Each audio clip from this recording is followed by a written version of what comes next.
ዛሬ ያለውን አፕዴት ልነግራችሁ ነው። ቀለል አድርገን ነው አፕዴቱን የምነግራችሁ። ምንድነው ላም ገዝተናል ማለት ነው። እግዚአብሔር ረድቶናል። እውነቱን ለመናገር የሚሳካ ነገር አይመስልም ነበር። ላም ገዝተናል።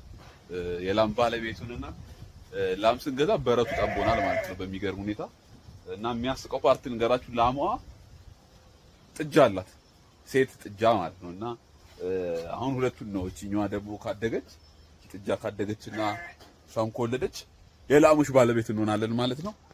ላሟ ወተት ታለባለች። ዛሬ ተሳስቼ ጥጃውን አስጠግቼ አስሬው ነበር አሁንና ስመለስ ሁሉንም ጠብቶታል።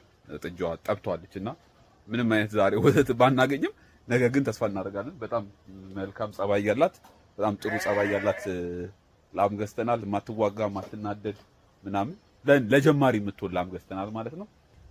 እና ላሟ ከገባሽ በኋላ በረቱ ጠቦናል። ስለዚህ ምን አድርገናል? በጎቹና ፍየሎቹን ወደ ዶሮዎቹ ጋር አውጥተናቸዋል ማለት ነው። በዚህ በኩል ነገ ከነገ ወዲያ የሆነ መፍትሄ መፈለግ አለብኝ ለነዚህ ለበጎቹና ፍየሎቹ ማለት ነው። ይሄ ቀን እንዲመጣና እንዲሳካ በጣም ብዙዎቻችሁ በጣም ብዙ ነገር አድርጋችኋል። በጣም አመሰግናለሁ። ስም መጥራት እስኪ ከብደኝ ድረስ ማለት ነው። አመሰግናለሁ። እግዚአብሔር ያክብርልኝ። የእናንተ ጥረት የእናንተ ነገር ነው እዚህ ያደረሰን የላም ባለቤት ያደረገን። ይሄ የመጨረሻው ለውጣችን ይመስለኛል። በተለይ የምዕራፍ 1 መደምደሚያ ነው ብለናል ላም መግዛትና ምዕራፍ 1ን በእርግጠኛነት ነገና ከነገ ወዲያ በይፋ ዘግተን ምዕራፍ 2 ገብተናል የሚል የምስራች ነግራችኋለሁ። የምዕራፍ 2 እቅዶቻችንን አጋራችኋለሁ። ለማንኛውም እግዚአብሔር ረድቶን እናንተ ደግሞ በጣም ተባብራችሁ በጣም ማለት ነው ተባብራችሁ በጣም መልካም ላም ገዝተናል ማለት ነው። ጥሩ የምትታለብ ጥሩ ወተት የምትሰጥ ምናምን ከብት ገዝተናል። ሴት ጥጃ ያዘች ማለት ነውና ለሁሉ ነገር እግዚአብሔር እናመሰግናለን እና እናንተንም አመሰግናችኋለሁ። ነገ በደንብ አብዲቷን አሳያችኋለሁ። ስናልባት ምናምን አብረን የምናያት ይሆናል ማለት ነው። ነገ የላምን ባለቤቱንናል ህይወትም ይቀጥላል። ዛሬ ከትናንት የቀጠለ ደስታ ነው። እስካሁን ድረስ ደስታው አላለቀም ማለት ነው። በጣም ደስተኛ ነኝ። አልችልም የመጀመሪያ ቢሆንም ዛሬ ይሄ ወተት አልቤያለሁ ማለት ነው። ይሄ የጠዋት ወተት ነው። ከዛ ደግሞ የከሰዓት ወተት ይኖረናል ማለት ነው። ዛሬ ቁርስ ወተት በዳቦ ነው። እስከ ዛሬ ድረስ ሲያግዙን ሲረዱን ለነበሩ ጎረቤቶቻችን ደግሞ ወተት እናቀምሳለን ማለት ነው። ዛሬ እንሰጣለን። እግዚአብሔር የተመሰገነ ይሁን። ዛሬም ደስታው እንደቀጠለ ነው እና ቁርስ ወተት በዳቦ ነው።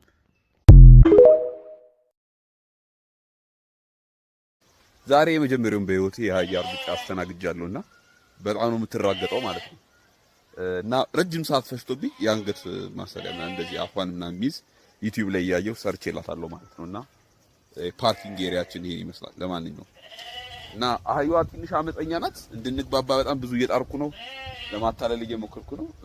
ትልቅ እንስሳ አልምጄ አላውቅም እውነቱን ለመናገር። በቅርብ ጊዜ ውስጥ አህያዋም እንደሌሎቹ ጸባይ ያላት እንስሳ ሆና አለምዳታለሁ ብዬ አስባለሁ። ጸልዩልኝ ማለቴ የሰፈሩ ሰዎች ምን አሉኝ፣ ዛሬ ገና ዮናስ መሞቻውን ገዛ ምናምን ብሎኛልና መሞቼ እንዳትሆን እንዳገላገለኝና መጨረሻ እንዳታረገው ብቻ። ለማንኛውም ጸልዩልኝ። በቅርብ ጊዜ ውስጥ አህያዋን በጣም ብዙ ነገሮች እናስተምራታለን ብዬ አስባለሁ። አይ ቲንክ ከዛ በኋላ ምናልባት አህያዋ በጣም ብዙ ነገሮች ከተማረች አንተ አህያ የሚለው ስድብ ወደ ምርቃትነት እንቀይረዋለን ማለት ነው። ለማንኛውም ሰሞኑን ስራችን አህያ ማሰልጠንና ስለ አህያ ብዙ ነገር መማር ነው ማለት ነው። አህያዋን ለማለማመድ በጣም ብዙ እየሞከርኩ ነው። ከአህያዋ ጋር መለማመድ አልቻለም። እጅ እንዲጠጋት አትወድም ምናምን። ስለዚህ የግድ ምግብ ይዤ ነው የምጠጋት ማለት ነው፣ እንድትለምደኝ እኔ እንድታቀኝ። ቅድም ከጄ ላይ በልታልኝ ነበር። እንደዚህ መብላት ጀመረች ማለት ነው። ግን በኖርማል እንደዚህ ስትጠጓት ትሸሽ ነበር እና በጣም አስቸጋሪና አሁን ቀስ እያልን እየተለማመድን ነው ማለት ነው። ዛሬ ከጄ ላይ መብላት ከጀመረች ነገ ከነገ ወዲያ እኛም መራገጧን ታቆማለች ብዬ አስባለሁ። በረን ቆይታ ይሄን ይመስላል። ኦክሲጅን ጂሞች የገዙልና አህያ መጥቼ ማለት ነውና አሁን እየተላመድን ነው። ዛሬ በጧት ተነስቼ አህያዋን ማለማመድ ላይ ነኝ ያለሁትና ለቅቄያታለሁ እና ድምጼን እየተከተለች እንድትመጣ በቆሎ እየሰጧት ነው ማለት ነውና እንስሳት የምታለማመዱት በቀላሉ መንገድ በዚህ ነው። በምግብ ነው። እንስሳት ምግብ ነው የሚወዱት እና ቀላል። አሁን ስጠራ ስትመጣት ያላችሁ ሲጀምር ትከተለኛለች። አሁን እንዳታዋርጅኝ አንቺ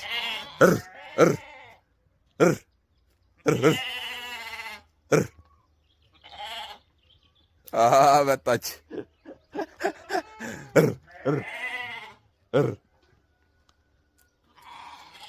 በነገራችን ላይ መጀመሪያ አካባቢ በጭራሽ አትወደኝም ነበር። በቃ በጣም ነው የምጠላኝ።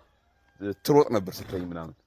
አሁንም ትቆጣለች እኮ መቆጣት ግን ቢሆንም ትመጣለች ለምግቡ ስትል ከእጄ መብላት መጀመሪያ ለመደች። ከዛ በኋላ እኔ ምግብ አባቷ እንደሆንኩኝ ያውቃለች ማለት ነው። እና አሁን ከዚህ በኋላ እዛ ሜዳው ላይ ከለቀቅኳት በኋላ በጣም ለመያዝ ቸገር ነበር፣ በሰው ምናምን ነበር ማስይዛት። አሁን ግን ትንሽ የበቆሎ ይዞ ሄዶ እንትን ማለት ነው። በጭራሽ አሁን ትከተለኝ ጀመር ማለት ነው። እና ለማንኛውም በሁለት ቀን ውስጥ ይሄን ፕሮግረስ አሳይተናል። በኋላ ደግሞ ከዚህ የተሻለ ነገር እንደሚሆን እርግጠኛ ነኝ። እዚህ ከመጣሁ አንድ የከበደኝ ነገር ምን እንደሆነ ታውቃላችሁ? አህያዋን ወደ ቤት ማምጣት ማለት ነውና ሁሌ ስታይኝ ትሮጣለች። ለምን እንደሆነ ቤት በሬዎች ማለት የምትሄደው ናት የኔ አህያ ማለት ነው። እና ወደ ሌላ ሀገር እየሄደች ነው ጥላኝ ማለት ነው። እንግዲህ ከቤታችን በጣም በብዙ ርቀት ላይ ነው ያለሁት። እዚህ ነው ያለችው፣ ስትበላ ስትጠግብ ነው ያለችው። እና ግን በቃ አስቸጋሪ ባህሪዋ በቃኝ ብለው ወደ ቤት መምጣት አትወድምና አንገቷን ያዘገመ ልጆች ያዙልኝ። ጊዜ ልጆች ነው የሚይዙልኝ እንጂ እኔ መቼም አልይዛትም። አህያዋን አልወረድም መቼም ማለት ነው። የሚያስቅ ነገር ላሳያቸው ነው። ልጆቹ አህያዋን ሊገሩልኝ ወጥቶባታል ማለት ነው። እና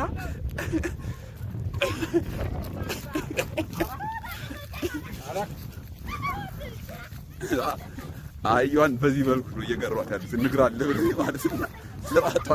ስርዓቷን እያስያዟት ነው። ልጁ ይዘው ጠፋች ማለት ነው።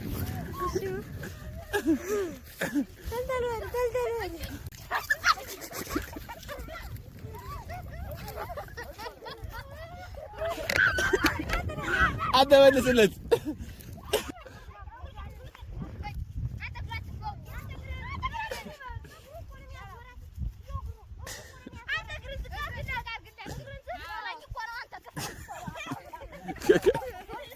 በቃ ያዙለት። ቆይ ያዙለት። ዶሮቹ በጠዋት ምን ይዘው እንደሚሮጡ ተመልከቱ። ተመልሽ።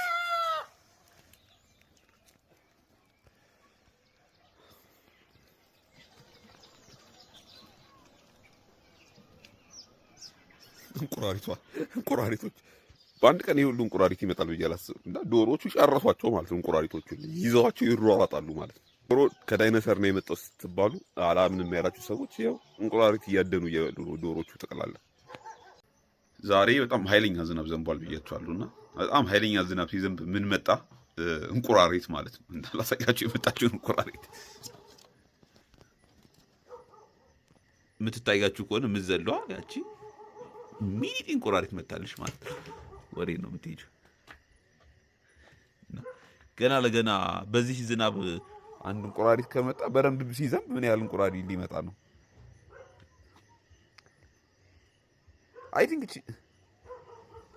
እንቁራሪት አትመስለኝም። ጉርጥ የሚሏት መሰለችኝ። ግብዳ ምናምን የምትሆነው ነገር ትመስለኛለች ብዬ አስባለሁ። እና ድምጿ እንዳይረብሸን ከቤት አረቀን እናባራታለን።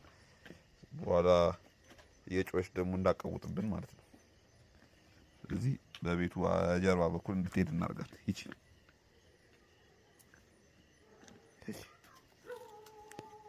እዚህ ከመጣች ከቤቱ በጣም ስለራቀች ድምጿ ይረብሸኛል ብዬ አላስብም። አሁን ከቤቱ በጣም ርቃ እንድትሄድ አድርጌታለሁ። ዛሬ ክረምት ገብቷል ማለት ይቻላል እና ክረምቱ ከመግባቱ በፊት በጣም ኃይለኛ ዝናብ የዘነበው እና ክረምቱ ከመግባቱ በፊት የግቢውን ተፋሰስ ነገር ማስተካከል አለብን ብለን ስንሰራ ነበርና ምን ያህል ነገር አስተካክለናል እና ምን ይዟል የሚለውን አብረን የምናይ ይሆናል ማለት ነው። ዛሬ እዚህ ጋር የምታዩት ግቢ በር ላይ የሰሩት እርከን ነው ማለት ነው እና እዚህ ጋር የምታዩት ጠቅላላ ደለል ነው ማለት ነው እና ይሄ ሁሉ አፈር ታጥቦ ወጪ ነበር። ስለዚህ ይሄን በመስራታችን ይዘነዋል ማለት ነው። ሌላኛው የደረጃው ጉዳይ ነው። ከዚህ ከተራራ ላይ የሚመጣው ውሃ ጠቅላላ ተንደርድሮ ይገባል ብዬ ፈራ የነበረው በረት ውስጥ ነበርና በረት ውስጥ እንዳይገባ በዚህ መልኩ እዚህ ጋር ሌላ አንድ እርከን ሰርተነው ነበር። ወደዚህ የገባ ውሃ የለም ማለት ነው እና ውሃው ጠቅላላ በዚህ በኩል አድርጎ ቀጥታ እቺን መስመር ይዞ ነው የወረደው። እዛ ጋር ያለው እርከን ደግሞ አፈሮቻችንን ጠቅላላ ይዟል ማለት ነው። ወደ ላይ ደግሞ ወተን እናየዋለን ማለት ነው። ደግሞ እስቲ ወደ ላይ ወተን እንመልከት። እንግዲህ ሁሉ መሬት እስከዛሬ ድረስ የተጠቀጠቀ አልነበር፣ ማፈር ብቻ ነበር። አሁን ግን በቃ እየጠበቀ ይሄዳል። በተለይ ዝናቡ በዘነበ ቁጥር መሬቱ እየጠበቀ ነው የሚሄደው፣ ደረጃውም እየጠበቀ ይሄዳል ማለት ነው። ሌላኛው ደረጃው ላይ ጠቅላላ አፈር እየመጣ ከላይ እንዳያስቸግር ውሃ እየመጣ አንድ እዚህ ጋር መስመር የያዘ አንድ እርከን ሰርተን ነበር እዛ ድረስ ማለት ነው። ቢታያችሁ ከሆነ በአግባቡ ስራውን ሰርተዋል ማለት ነው። በእርግጥ ሙሉ ስራችንን አልጨረስም። እዚህ ጋር የምታዩቸው አፈሮች ጠቅላላ ዛሬ የተያዙ ናቸው ከላይ ሲመጡ ማለት ነው። ቀጣይ በጣም ብዙ ስራዎች ይቀሩናል። በእርግጥ የእርከኑ ስራ ሳያልቅ ነው ዝናቡ መዝነብ የጀመረው። ቢሆንም በቀጣይ ጊዜ ላይ ቀሪዎቹን ጠቅላላ አስተካክለን እንከን አልባ እናደርገዋለን። በተለይ ከቤቱ ጀርባ ያለው ከዚህ ስር ያለው ጠቅላላ አልተሰራም፣ ግን ውሃው ከላይ የሚመጣው ጠቅላላ ለመቁረጥ ችለናል። አስቀድመን ከላይ ስለቆረጥ ነው። በዚህ በምታዩት መልኩ ጠቅላላ እንደዚህ አድርገን ስለቆረጥ ነው ወደታች የሚፈስ ጎርፍ የለም። በዛ በኩል ነው የሚወርድ። በዛ በኩል የመጣ ደግሞ በደረጃ አድርገን ደግሞ እዛ ጋር እንይዘዋለን ማለት ነው። እስካሁን የለፋንለት በተለይ የእርከኑ ስራ ፍሬ አፍርቷል ብዬ አስባለሁ። በጣም ብዙ ውሃዎችን መያዝና በጣም ብዙ አፈሮችን መቆጣጠር ችለናል። ዛሬ የዘነበው ዝናብ በጣም ኃይለኛ ዝናብ ነበርና ኃይለኛ ጎርፍ ነበር ይዞ ይመጣል ብዬ ፈረስ የነበረው። ምንም አይነት ጎርፍ አልመጣም ማለት ነውና ስኬታማ ነን። እንኳን ደስ ያላችሁ። በቀጣይ ደግሞ ቀጣዮችን ስራዎች ሰርተን እንገናኛለን ማለት ነው። ዛሬ የፑል-አፕ መስሪያ እየሰራው ነውና የግዝኝ ያለው ማን እንደው ተመልከቱ። መቆፈር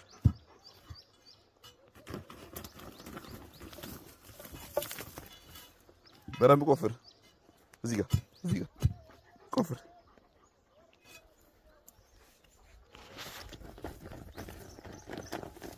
መኩሪያ በዚህ መልኩ እያገዘኝ ነው ማለት ነው። አጋዣ ያሳጣ ብሎኛል እግዚአብሔር። በደንብ ቆፍር። እዚህ ጋር ቆፍር በደንብ።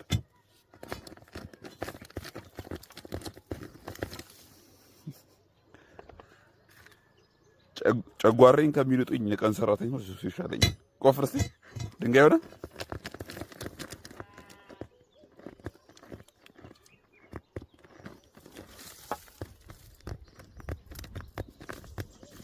ጠንካራ ናት እኮ እንጨት ምናምን ቆራርጬ አዘጋጅቻለሁ። ዲጋፕ ልሰራ ነው። በቃ ስፖርት ጀምር ያላችሁኝ ሰዎች ያው ልንጀምር ነው። እስቲ መኩሪያ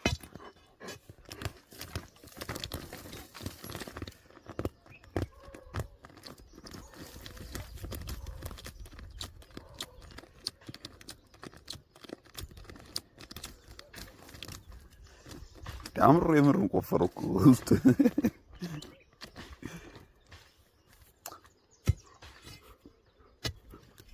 ያ ድንጋይ አንስቼላለሁ።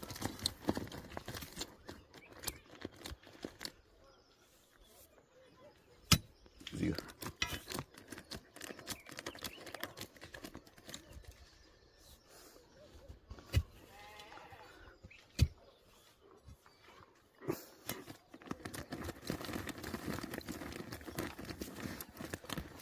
በቃ ገደል አደረከው። በቃ ኧረ በቃ በኋላ እንዳይደፈን አድርገህ እየሰራው ነው። በቃ ለማንኛውም ያው አንዳንድ ስራ ላይ መሳተፍ ጀምሯል ማለት ነው። መኩሪያ አደገ ማለት ነው። ዮናስ አሳ ስታጠምድ አሳየን። በጣም ብዙ ሰው ነው ያለኝና ዛሬ ላሳያችሁ እንዴት አድርጌ አሳ እንደማጠምድ ማለት ነው። መቃጥኑ ላይ እንጀራና ጥጥ አረግና አብኩቼ አቀላቅዬ አረግበታለሁ። ከዛ መቃጥኑን አስከርክሮ መወርወር ነው ማለት ነው።